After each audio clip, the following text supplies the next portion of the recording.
Bharatiya Janata party भी एक ऐसी पार्टी है, बहुत काम किया है पार्टी ने।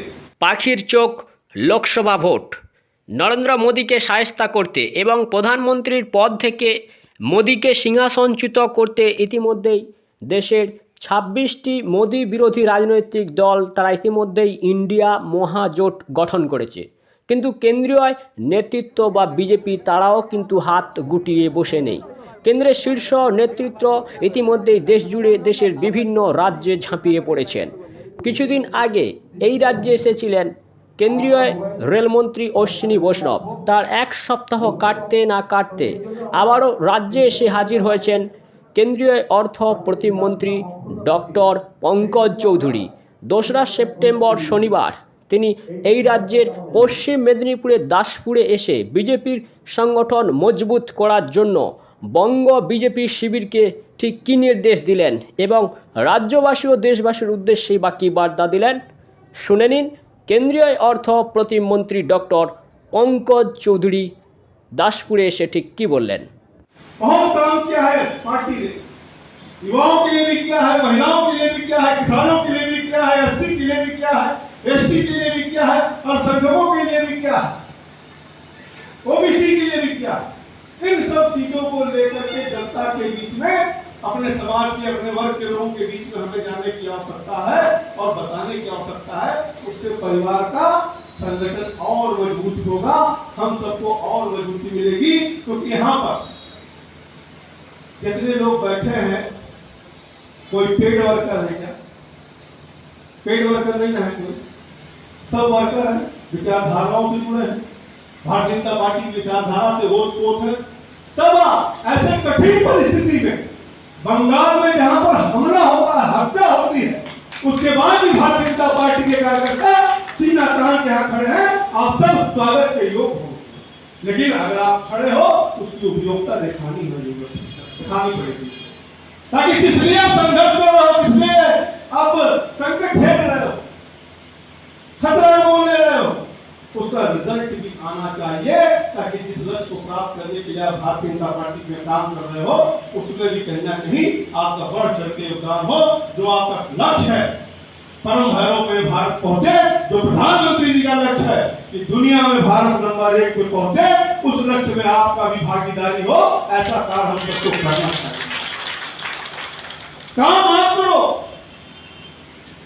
ऐसा नेतृत्व आपको मिला जो भारत में ही नहीं पूरे दुनिया में सबसे लोकप्रिय नेता बनकर के उभरा है। और 9 साल में भारत के तकदीर और तस्वीर को भी बदलने का काम नरेंद्र मोदी ने किया। आप कल्पना करिए, कभी आप सोच सकते थे कि ले लद्दाख के जहां -40 डिग्री टेम्परेचर होगा वहां नल से पानी निकल सकता है? अरुणाचल प्रदेश जो हमारे यहाँ सालों साल से अलग थलग पड़ा था, आजादी के 65 साल बाद मोदी जी ने 10 किलोमीटर लंबा पुल जोड़ करके सामरिक दृष्टिकोण से भी और अरुणाचल के लिए भी एक पुल जोड़ने का काम किया। मनाली लेह लद्दाख का जो रास्ता होता था, आज 26 साल से चैनल बनने के लिए पड़ा था, 6 साल में मोदी जी उसको शुरू करा करके 12वां महीना सुगम रास्ता देने का काम किया। आज कहीं ना कहीं गांव की जो स्थिति थी, चाहे सड़क हो, चाहे बिजली हो, चाहे पानी हो, चाहे शौचालय हो, चाहे मकान हो, इस 9 साल के अंदर एक बड़ा परिवर्तन ला करके दिखाने का काम मोदी जी ने किया। ये देश जो मांगने वाला देश था, भारत की पहचान मांगने वाली देश की थी, आज मोदी जी कोविड के जमाने में वैक्सीन 100 देशों को दे करके कहीं ना कहीं भारत को देने वाला देश का पहचान बनाने का काम कर रहे हैं।